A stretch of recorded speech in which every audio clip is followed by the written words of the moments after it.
খুব ভালো লাগছে। আজ ঐতিহাসিক সংসদ বসতে যাচ্ছে। এটা বাংলাদেশের জন্য এক ইতিহাস। যারা এবার জীবনে প্রথম ভোট দিয়েছেন তাদের জন্য একটা বড় প্রত্যাশার। কারণ এই সংসদ যারা এবার প্রথম ভোট দিয়েছেন তাদের ভোটের ফলাফলের ফসল। এই সংসদে তাদের অবদান রয়েছে। তারাই ভোট দিয়ে এবার নতুন নতুন সংসদ সদস্য নির্বাচিত করেছেন। কেমন হবে এবারের সংসদ, কারা যাচ্ছে, তাদের প্রথম বক্তব্য কি হবে, কি প্রত্যাশা তাদের, অবৈধ প্রেসিডেন্টের বিরুদ্ধে তারা কি ব্যবস্থা নেবে। চারটি বিষয়। এবার সংসদের মুখগুলো কারা, কি আলোচনা হবে, কি চায় তারা, আর অবৈধ সবচাইতে বাংলাদেশের ইতিহাসে অনৈতিক তথাকথিত প্রেসিডেন্টের ব্যাপারে তাদের অবস্থান কি হবে। চারটি বিষয় নিয়ে আমরা আলোচনা করব।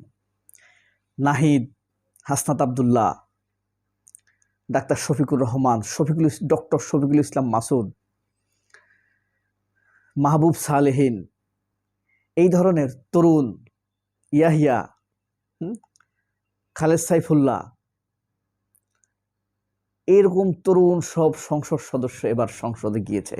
সব তাগড়া, তরুণ, ঝকঝকে, তকতকে। আপনারা হয়তো ভাবতে পারেন এর আগেও তরুণরা সংসদে গিয়েছে, যেমন আপনার সংসদে গিয়েছে শেখ হাসিনার আত্মীয় স্বজন, ওই নিক্সন, গুন্ডা ফান্ডা, চাঁদাবাজ, সন্ত্রাস, ধর্ষক, গিয়েছে মাহিবি চৌধুরী বাপের পরিচয়ে। এত বেশি তরুণ ইয়াং সংসদ সদস্য আর এভাবে একত্রিত হয়নি কোনো বৈধ সংসদে। সেই সংসদে আমরা দেখতে যাচ্ছি এবারের সংসদ হবে আঙ্গুল উঁচিয়ে পাঞ্জা লড়ার আহ্বান। কেউ কাউকে ছাড় দেবে না। নীতি, নৈতিকতা, আদর্শ, দুর্নীতি, চাঁদাবাজি সব কিছুর বিরুদ্ধেই কথা চলবে। তারপরও যে কোনো সময়ের চাইতে এই সংসদটি আমার মনে হয় তুলনামূলকভাবে পবিত্র। কারণ এই সংসদে সেই সন্ত্রাসী, দেশবিরোধী ভারতীয় দালালদের ব্র্যান্ডধারী, সাইনবোর্ডধারী কোনো সদস্য নাই। তার মানে ভারতীয় দালাল নাই এমন নয়। এই সংসদে কেউ ভারতের বন্ধু বলে পরিচয় দিতে তরুণরা এটা গায়ে বাঁধবে, তারা এটা বলবে না। বলতে পারে দুই একটা ইতর পাটপার, ফখরুল হয়তো বলতে পারে, বন্ধু বন্ধু বলে ফেনা তুলতে পারে। সুরে বাচ্চাকে আগে একটা গালি দিয়ে রাখলাম। এই যে নাহিদ, হান্নান মাসুদ, সালেহীন, হাসনাত আব্দুল্লাহ, আব্দুল হান্নান মাসুদ, এরাই আগুন ঝরাবে। কি হবে হাসনাত আব্দুল্লাহর আজকের প্রথম ভাষণ? মূলত এই সংসদে ঝড় উঠবে জুলাই সনদ নিয়ে। কারণ বিএনপি প্রথমেই ভুল করে ফেলেছে গণভোট নিয়ে। গণভোট নিয়ে যদি বিএনপি চুপ থাকতো তাহলে এত কথা উঠতো না।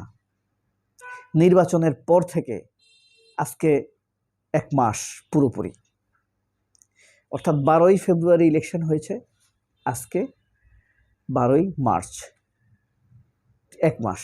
আর দিনের হিসাব যদি আমরা করি তাহলে 28 দিন, কারণ ফেব্রুয়ারি তো 28 গেছে। সেই দিক দিয়ে আপনি কনসিডার করলে বিএনপির কিছুই হতো না যদি শুধু চুপচাপ থাকতো। কিন্তু তারা আগেই গণভোটকে তাচ্ছিল্য করেছে। আপনার একই দিনে 2টি ভোট হয়েছে। একটি ভোট আপনি মানছেন, আর একটি ভোট আপনি মানছেন না। অথচ এই ভোটটির চাইতে, দলীয় ভোটটির চাইতে গণভোটটি বেশি শক্তিশালী। কারণ এই গণভোটের মধ্যে দলমত নির্বিশেষে সবাই আছে।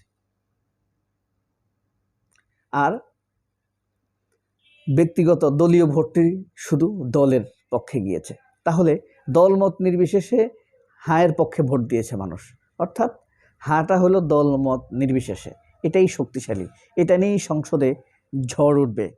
আন্দোলন নিয়ে কথা হবে, আন্দোলনের পক্ষ বিপক্ষ নিয়ে কথা হবে, আন্দোলনের কারা বেনিফিশিয়ারি, কারা বেইমানি করছে সেটা নিয়ে কথা হবে।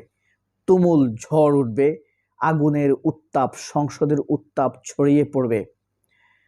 চৈত্র, মাঘ, ফাল্গুন, চৈত্রের গরমকেও ছাড়িয়ে যেতে পারে এই উত্তাপ, সংসদের এই উত্তাপ। ট্রাইব্যুনাল নিয়ে কথা হবে, বিচার নিয়ে কথা হবে, ন্যায় বিচার নিয়ে কথা হবে, অন্যায় জামিন নিয়ে কথা হবে, প্রসিকিউটর নিয়ে কথা হবে, নতুন প্রসিকিউটর, পুরাতন প্রসিকিউটরদের ঘুষ গ্রহণ, দুর্নীতি দমন কমিশনের সাসপেনশন, বাংলাদেশ ব্যাংকের গভর্নরকে মব করে বিতাড়িত করা, এই সব নিয়ে গরম হবে আমাদের আজকের সংসদ। এই কারণেই এই সংসদটা হতে যাচ্ছে মারাত্মকভাবে ঐতিহাসিক, আকর্ষণীয়, তরুণদের উপস্থিতিতে ঝকঝকে এবং দুর্নীতিমুক্ত একটি সংসদ বলেই আমার একটি ধারণা। অন্তত পবিত্র হবে আগের যে কোনো সময়ের চাইতে, কারণ এই সংসদে ভারতের দালাল নাই, সন্ত্রাসী দল নাই, লুটপাটকারী নাই, টাকা পাচারকারী নাই। সবচাইতে বড় কথা হলো ভারতের দালাল নাই। চুরিদারি কেউ না কেউ কিছু না কিছু তো করবেই। হ্যাঁ, এটা ফেরেশতাদের দেশ না, ফেরেশতা দিয়ে কিন্তু দেশ চলে না। আওয়ামী লীগের চুরি বাটপারি নিয়ে আমরা যতটা না আওয়ামী লীগকে ঘৃণা করি, তার চাইতে বেশি ঘৃণা করি তাদের ভারতীয় দালালির কারণে। সুতরাং এই সংসদ এই কারণে অতীতের যে কোনো চাইতে শান্তিপূর্ণ এবং পবিত্র, তবে উত্তাপ ছড়াবে আগুনের মতোই। নির্বাচন পদ্ধতি, ইলেকশন ইঞ্জিনিয়ারিং, এসব নিয়েও কিন্তু আলোচনা থেকে পার পাবে না কেউ। তারেক রহমানের বিতর্কিত বিজয় আপনার ঢাকা 17 থেকে, তারপরে আপনার আরও কিছু এরকম বিতর্কিত বিজয় আছে, চট্টগ্রাম বলেন, তারপরে আপনার বিশেষ করে বরিশালে এমন কিছু বিজয়, ঢাকার তো আছেই, নারায়ণগঞ্জে, এসব ধরনের কিছু বিতর্কিত বিজয় নিয়ে অবশ্যই ঝড় উঠবে। জুলাই গাদ্দার কারা, তাদেরকে নিয়ে কি আলোচনা হতে পারে? জুলাই গাদ্দার এতদিনে পরিষ্কার, আর কিছু হিডেন গাদ্দার তো থাকবেই, সেটাও ধীরে ধীরে বেরিয়ে আসবে। তবে জামায়াত সবচেয়ে মানুষের কিউরিওসিটি, এই সংসদে জামায়াত কি করবে? জামায়াত ভদ্রতা দেখাবে। তো মানুষ আর ভদ্রতা আসলে দেখতে তেমন একটা চায় না। মানুষ চায় সত্যের পক্ষে গরম অবস্থান, শক্ত অবস্থান। সত্যকে রক্ষা করতে গিয়ে আপনার অত ভদ্রতার দরকার নেই। আপনি আপনার ফ্যামিলিতে আপনি ভদ্রতা দেখান, আত্মীয় স্বজনের সাথে ভদ্রতা দেখান, সেটা কোনো সমস্যা না। আপনি আব্দুল হামিদকে বাঁচান, 2-4টা আওয়ামী লীগকে বাঁচান, আত্মীয় স্বজন, সেটা আপনার ব্যাপার।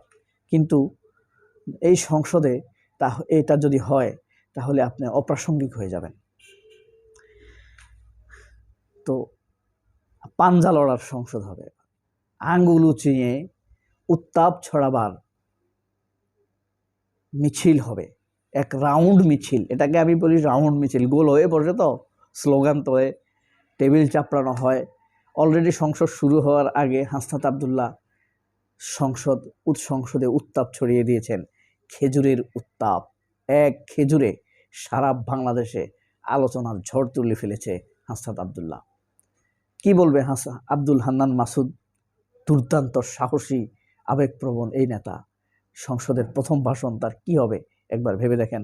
হাসনাত আবদুল্লাহ কোন আগুন ঝরাবে, মাহবুব সালেহীন কি বলবে, শফিকুল ইসলাম মাসুদ কি বলবে, ডাক্তার শফিকিবা কোন কথা বলে উত্তাপ ছড়াবে সংসদে, সেটি দেখার অপেক্ষায় আজকের বিকেলে। সবাই অনেক ভালো থাকবেন। আল্লাহ হাফেজ, আসসালামু আলাইকুম।